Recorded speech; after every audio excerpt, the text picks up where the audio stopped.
Donald Trump ने इस साल सितंबर में कहा था, जब मैं जीतूंगा तो धोखा देने वालों के खिलाफ कानूनी कार्रवाई होगी और उन पर मुकदमा चलाया जाएगा, जिसमें लंबी अवधि की जेल की सजा भी शामिल होगी। ट्रंप ने अमेरिकी राष्ट्रपति पद की दौड़ में अपनी प्रतिद्वंदी कमला हैरिस को पीछे छोड़ दिया है। अब वे दूसरी बार अमेरिका के राष्ट्रपति बनने जा रहे हैं।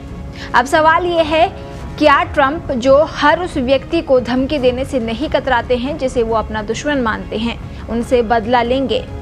अपने पूरे चुनावी अभियान के दौरान डोनाल्ड ट्रंप अपने विरोधियों से हिसाब किताब बराबर करने की चेतावनी देते रहे। राजनीतिक प्रतिद्वंदियों को नाम लेकर उन्हें अपना दुश्मन बताया।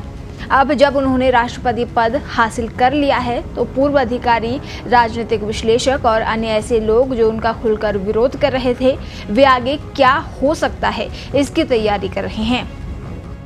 ट्रंप ने बार बार चेतावनी दी कि उनके दूसरे कार्यकाल का मतलब उन लोगों से हिसाब किताब होगा जो उनके एजेंडे में बाधा डालने की कोशिश और उनके नेतृत्व की आलोचना करते रहे हैं।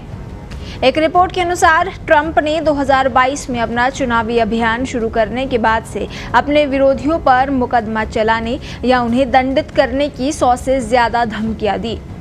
रिपोर्ट के मुताबिक 1 जनवरी 2023 से 1 अप्रैल 2024 के बीच ट्रंप ने ट्रुथ सोशल, जो कि ट्रंप का सोशल मीडिया प्लेटफॉर्म है, उस पर कम से कम 25 बार राष्ट्रपति जो बाइडेन पर मुकदमा चलाने और कानूनी कार्रवाई की धमकी दी।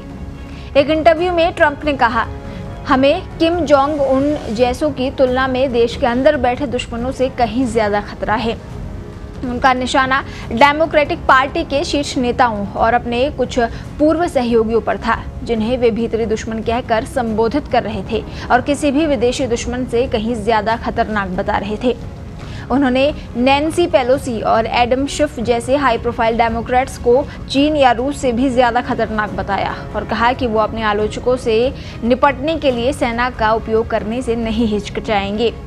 ट्रंप ने यह भी कहा था कि कमला हैरिस पर महाभियोग चलाया जाना चाहिए और उन्हें कानून के दायरे में लाया जाना चाहिए।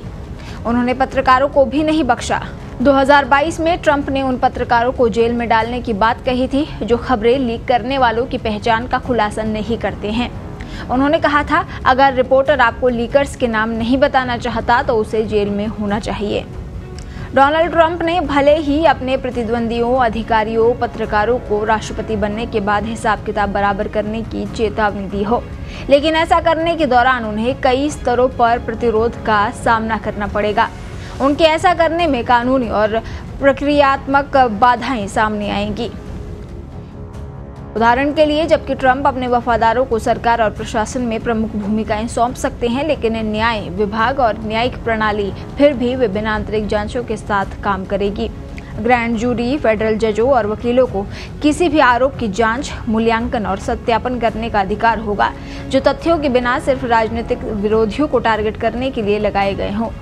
इसके अलावा राजनीतिक उद्देश्यों के लिए संघीय एजेंसियों को हथियार बनाने के कदम को नौकरशाहों और विसल ब्लोअर्स के प्रतिरोध का सामना करना पड़ सकता है।